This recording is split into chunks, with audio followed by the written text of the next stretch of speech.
Hi viewers, welcome to Andhraprabha. నేను మీ యుమా ఈటీ5.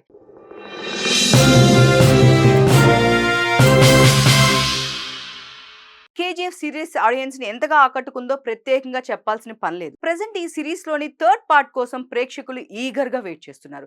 కేజీఎఫ్ చాప్టర్ 2 క్లైమాక్స్ లో మూడో భాగానికి సంబంధించిన హింట్ ఇవ్వడంతో ఈ మూవీపై భారీ అంచనాలు ఉన్నాయి. ఈ నేపథ్యంలోనే తాజాగా KGF chapter 3 final draft ready అయిందనే వార్తలు సోషల్ మీడియాలో చక్కర్లు కొడుతుంది. దీనికి కారణం డైరెక్టర్ ప్రశాంత్ నీల్ పేరుతో వైరల్ అవుతున్న Insta post. KGF 3 final draft పూర్తయిందని చెప్తున్న ఈ పోస్టర్ ని ప్రశాంత్ నీల్ తన ఇన్స్టా వేదికగా పంచుకున్నారనే ప్రచారం జోరుగా అందుకుంది. దీంతో ఫ్యాన్స్ సంబరాల్లో మునిగిపోయారు. ఈ పోస్టర్ ఎంతవరకు నిజమైనదనే దానిపై స్పష్టత రాలేదు. ఈ post Prashanth Neel official account నుంచి వచ్చిందా లేక ఏదైనా ఫేక్ ఐడి నుంచి వచ్చిందా అన్న దానిపై క్లారిటీ రావాల్సి ఉంది. అయితే ప్రస్తుతం ప్రశాంత్ నీల్ ఎన్టీఆర్ తో డ్రాగన్ మూవీ షూటింగ్ లో బిజీగా ఉన్నారు. దీని తర్వాత ప్రభాస్ తో సలార్ 2 పూర్తి చేయాల్సి ఉంది. ఈ 2 సినిమాలు కంప్లీట్ అయిన తర్వాతే కేజీఎఫ్ చాప్టర్ 3 సెట్స్ పైకి వెళ్లే అవకాశం కనిపిస్తుంది. Icon star Allu Arjun, director Atlee కాంబోలో వస్తున్న movie AA22.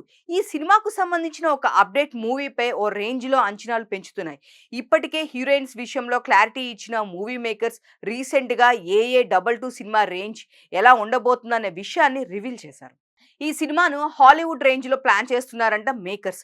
Already pre production work start చేసి అట్లీ ముంబైలో షూటింగ్స్ చేస్తున్నారు. త్వరలోనే విదేశాల్లో షూటింగ్ చేసేందుకు రెడీ అవుతున్నారు.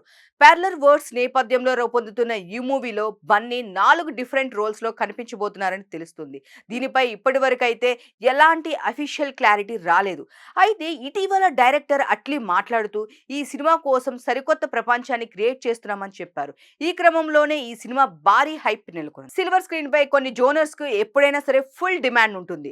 అందులో ఒకటే కామెడీ మూవీస్. ఏ ఫార్ములా వర్కౌట్ అయినా అవ్వకపోయినా సరే కామెడీ మూవీస్ మాత్రం మినిమం గ్యారంటీ అనే బజ్ ఉంది. అందుకే ఈ మధ్య కాలంలో ఈ జోనర్ సినిమాలే ఎక్కువగా కనిపిస్తున్నాయి. ఇటీవల వరుసగా ఫ్లాప్స్ ను అందుకున్న యంగ్ హీరో విశ్వక్ సేన్ ఇప్పుడు కామెడీ మూవీతో ఆడియన్స్ ముందుకు రాబోతున్నారు. జాతిరత్నాలు ఫేమ్ అనిదీప్ కేవి డైరెక్షన్ లో ఫంకీ అనే మూవీ చేస్తున్నారు. ప్రెసెంట్ పోస్ట్ ప్రొడక్షన్స్ లో ఉన్న ఈ సినిమా టీజర్ రిలీజ్ అయింది. ఇదే కాదు, ప్రియదర్శి హీరోగా వచ్చిన మిత్రమండలి కూడా మంచి బజ్ క్రియేట్ చేస్తుంది.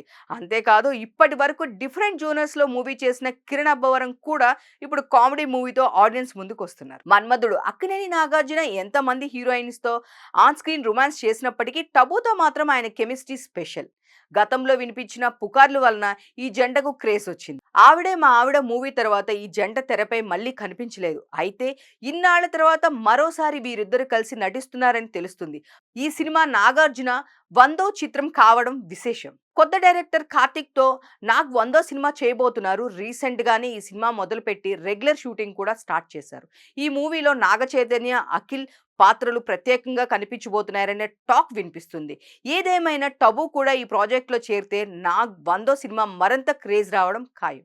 Rowdy hero Vijay Deverakonda present వరుస ప్రాజెక్టులతో బిజీగా ఉన్నారు. Taxiwaala fame Rahul Sankrityan direction లో ఓ మూవీ రాబోతుంది. VD14 వర్కింగ్ టైటిల్ తో రాబోతున్న ఈ మూవీ భారీ హైప్ క్రియేట్ చేస్తుంది. మూవీ అప్డేట్స్ కోసం విజయ్ దేవరకొండ ఫ్యాన్స్ ఎంతో ఆసక్తిగా ఎదురు చూస్తున్నారు. సరిగ్గా ఇదే సమయంలో డూడ్ ప్రీ రిలీజ్ ఈవెంట్ లో డైరెక్టర్ రాహుల్ సకృతన్ మూవీపై ఇంట్రెస్టింగ్ కామెంట్స్ చేశారు. VD14 మూవీలో విజయ్ దేవరకొండ నట విశ్వరూపం చూస్తారన్నారు. 19వ సెంచరీ నేపథ్యంలో 1884 నుంచి 1878 మధ్యకాలంలో జరిగే యథార్థ చారిత్రక సంఘటనల ఆధారంగా ప్రాజెక్ట్ రూపొందుతుందని తెలిపారు. బ్రిటిష్ కాలంలో నాటి బ్యాంక్ డ్రాప్ తో పీరియాడికల్ యాక్షన్ డ్రామాగా ఈ మూవీ తెరకెక్కుతున్నట్లు తెలుస్తుంది. ఏదేమైనా ఇది వరకు ఎన్నడూ చూడని డిఫరెంట్ రోల్లో విజయ్ కనిపించబోతున్నారని సమాచారం. ఇక ఇప్పటికే రిలీజ్ అయిన లుక్ వేరే లెవెల్లో ఉంది. తాజాగా రాహుల్ చేసిన కామెంట్స్ VD14 మూవీపై హైప్ మరింతగా పెరుగుతుంది.